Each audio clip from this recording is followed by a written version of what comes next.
Hai bestiku, drama New Life Begins udah mulai tayang sejak tanggal 10 November 2022. Penasaran kan dengan drama baru ini? Nah sebelumnya, welcome back to my channel Drama Club Fans. Drama New Life Begins udah mulai tayang sejak tanggal 10 November 2022. Di awal penayangan drama ini mendapatkan respon cukup baik. Drama ini bergenre historical, romance bercampur komedi. Jadi jangan heran kalau drama ini bakal buat kamu banyak tertawa besti. Drama ini akan tayang di sepanjang 40 episode. Drama New Life Begins diadaptasi dari web novel berjudul King Chuan Ri Chang, karya duo Mumu Duo. Nonton drama ini bakal menghibur kamu banget besti, karena banyak adegan-adegan lucu yang akan membuat kamu tertawa. Drama ini menceritakan negeri yang terbagi menjadi 9 wilayah sungai. Mereka punya kondisi dan tradisi masing-masing. Wilayah Muchuan di utara punya militer yang kuat dan pengembalanya selalu tinggal berpindah-pindah. Wilayah Changchuan di barat laut memiliki tanah yang sangat gersang dan mereka sulit mendapatkan materi. Daichuan, wilayah tengah, penuh dengan pegunungan dan kaya akan bahan mineral. Yanchuan di selatan, wilayah kecil dan sumber dayanya terbatas, namun menghasilkan produksi bunga dan buah yang banyak. Yingchuan di tenggara memiliki curah hujan yang tinggi. Kesembilan wilayah sungai mayoritas mementingkan pria. Namun wilayah Jichuan di barat daya, pria hanya boleh memiliki satu istri. Derajat pria dan wanita sama di wilayah ini. Sedangkan wilayah Danchuan, rakyatnya suka makanan pedas, dan wanita menjadi kepala keluarga di wilayah ini. Wanita di wilayah ini sangat berani dan tegas. Pria akan tinggal di pihak keluarga wanita. Jinchuan di timur dikelilingi oleh laut, punya perdagangan yang hebat. Dan Sichuan adalah wilayah bagian yang paling utama di 9 wilayah sungai. Derajat pria lebih tinggi dari wanita di wilayah ini. Cerita ini dimulai dengan kisah Li Wei dari wilayah Jinchuan yang harus ikut dalam pemilihan istri untuk para pangeran wilayah Sichuan. Li Wei merupakan salah satu dari 9 wilayah bagian yang harus mengirimkan gadis untuk dijodohkan dengan pangeran-pangeran Sichuan. Ini merupakan aturan dari Sichuan sejak Sichuan memenangkan peperangan untuk tetap dapat bekerja sama dengan ke-9 wilayah lainnya. Setiap wilayah harus mematuhi aturan ini. Demi menggagalkan terpilihnya Li Wei menjadi istri pangeran Sichuan, orang tua Li Wei menyuruh Li Wei untuk menjelek-jelekkan latar belakang keluarganya dan mengatakan bahwa dia sama sekali tidak mempunyai bakat. Ibunya menyuruh Li Wei berpura-pura bodoh. Kereta Li Wei dan gadis-gadis lainnya dari wilayah lain tiba di istana Sichuan. Setiap gadis yang masuk diperiksa identitasnya dan barang-barang yang dibawa. Karena hal ini, Li Wei menyembunyikan semua makanan yang dibawanya di balik pakaiannya. Setelah diizinkan untuk masuk, tiba-tiba sepotong roti jatuh dari pakaian Li Wei. Dan akhirnya Li Wei pun digeledah dan ditemukan banyak makanan. Penjaga pun marah kepada Li Wei, namun berhasil ditenangkan oleh Hao Jia, gadis dari Yanchuan. Ternyata Hao Jia adalah temannya Li Wei.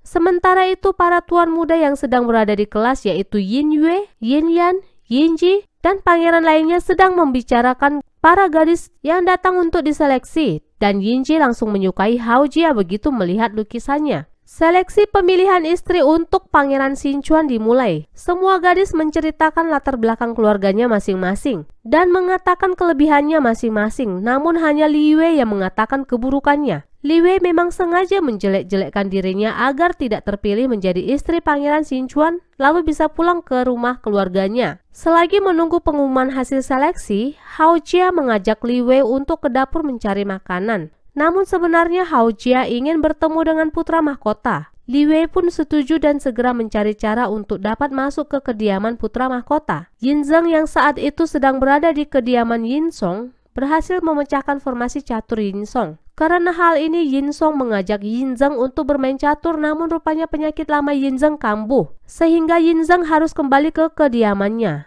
Yin Zi memapah Yin Zeng, namun ketika hendak meninggalkan kediaman putra mahkota, Yin Ji malah melihat Hao Jia, gadis yang disukainya, lewat lukisan. Yin Ji langsung menyuruh Yin Zeng pulang sendiri, dan Yin Ji menghampiri Hao Jia. Hao Jia yang pura-pura tersesat menanyakan arah jalan, namun ketika Yin Ji hendak mengantarkan Hao Jia, putra mahkota malah menawarkan diri untuk menunjukkan arah kepada Hao Jia. Yin Ji tak bisa berkata apa-apa. ia hanya pasrah membiarkan putra mahkota mengantarkan Hao Jia. Yinzeng tiba di kediamannya dan dibantu oleh pengurus utamanya Susan. Li Wei yang telah lapar karena menunggu Hao Jia yang belum kembali dan melihat ada seorang pelayan mengambil makanan dengan membunyikan bel, Li Wei pun melakukan hal yang sama. Namun setelah menyembunyikan bel, tak ada respon dari dalam.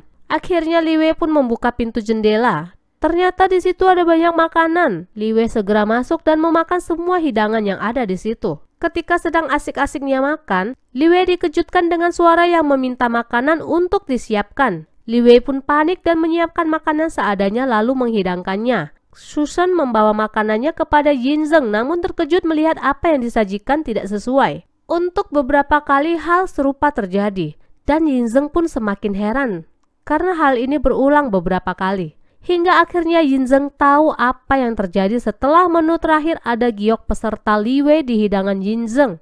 Yinzeng memutuskan untuk melihat ke dapur. Setibanya di dapur, Yinzeng menginterogasi Li Wei. Namun Li Wei sudah pasti berbohong. Hal ini tentu saja diketahui oleh Yinzeng. Li Wei ngaku-ngaku suruhannya pangeran ke-6. Li Wei pun berusaha untuk kabur. Namun ketika hendak kabur, Yinzeng malah jatuh pingsan. Li Wei pun berusaha menolong Yinzeng. Hasil seleksi pun tiba. Nama Li Wei yang pertama diumumkan. Li Wei mengira bahwa dia akan pulang ke wilayahnya, namun ternyata malah dia yang pertama menikah di antara semua peserta. Li Wei bingung kenapa dia bisa terpilih. Li Wei masih belum terima kalau dia telah terpilih. Namun kedua pelayan yang membantunya di kediaman putra ke-6 yaitu Yuping dan Yuzhan menenangkan Li Wei yang bersedih. Yuzhan mengatakan kalau putra ke-6 yang meminta Li Wei menjadi selirnya. Li Wei pun sangat terkejut mendengar hal ini. Li Wei mendengarkan kericuhan dari luar dan mencari tahu apa yang terjadi. Secara tidak sengaja, Li Wei mendengarkan percakapan Susan dan Yinji yang mengatakan bahwa sisa waktu Yinzeng tinggal setengah bulan lagi. Mendengar hal ini, Li Wei kembali optimis bahwa dia akan dapat kembali ke Jichuan setelah dirinya menjadi janda. Saat itu Li Wei belum tahu kalau Yinzeng adalah suaminya. Li Wei pergi ke kamarnya Yinzeng dan sangat terkejut sekali karena ternyata pria yang menginginkannya itu adalah yang ditolongnya sebelumnya. Setelah bersama untuk beberapa saat, mereka akhirnya menyadari perasaan mereka masing-masing. Wah, semakin seru kan Besti ceritanya? Ceritanya akan semakin menarik lagi. Pokoknya jangan sampai ketinggalan drama ini Besti. Drama ini akan menghibur kamu banget. Bakal banyak banget adegan-adegan yang akan buat kamu tertawa. Sampai di sini dulu video kita kali ini. Sampai jumpa di video-video lain berikutnya. Dan jangan lupa untuk subscribe channel ini agar kamu selalu dapat berita terbaru dari channel ini. Terima kasih. Bye.